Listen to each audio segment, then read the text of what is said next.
বাবা আমার বর তো সেই এক্সপার্ট, হাত দিয়ে কাঁঠাল ভাঙছে। ওটাই, এতটাই এক্সপার্ট হয়ে গেছে এখন খেতে খেতে।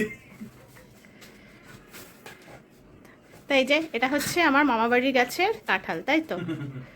এই যে এখন এই রাত্রিবেলা এসে জামাই কাঁঠাল খেতে ভালোবাসে, তাই এখন কাঁঠাল ছাড়ানো হচ্ছে, তাই তো? সব দিক থেকে শুধু কাঁঠাল আসছে। কাঁঠাল আসছে তো আগের দিনের দুটো এখনো শেষ হয়নি, এখনো ফ্রিজে রয়েছে। আর এই তা আমি তো কাঁঠাল খাই না। সব একা খাচ্ছি বলো? হ্যাঁ, লোকজন শুনলে ভয় পেয়ে যাবে যে তিনখানা কাঁঠাল একা একা খাচ্ছে। ব্রেকফাস্টে কাঁঠাল, লাঞ্চে কাঁঠাল, সন্ধ্যাবেলা টিফিনে কাঁঠাল, রাতে কাঁঠাল। এই যে ইনি একটু খাবে কাঁঠাল। ঠিক আছে, ভাত খেয়ে নাও তারপরে। এই যে এখন আমার বাড়িতে গাছের আম শেষ হয়নি, এক গাদা আম রয়েছে, তার মধ্যে আবার কাঁঠাল। অবস্থা কি! ফলে ফল। ফলে ফল লাগলে হচ্ছে ষষ্ঠী স্পেশাল ফল, তাই তো? তো এই বছর তো আমাদের আর জামাই ষষ্ঠীতে যাওয়া হবে না। কেন হবে না বলো?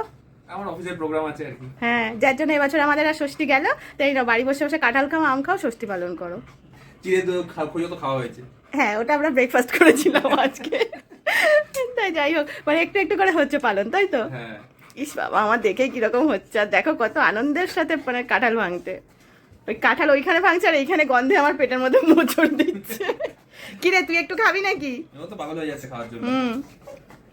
ইস বাবা, তুমি এইখানে নিয়ে এসে ছাড়াতে গেলে কেন? তোমায় দেখাচ্ছি তাই। ছি, বলো তা না, এসিতে বসে কাঁঠাল ছাড়াবে তাই? ই বাবা, আমার কিরকম হচ্ছে বাবা। তুমি ছাড়াও, আমি যাই ওইদিকে। যাও।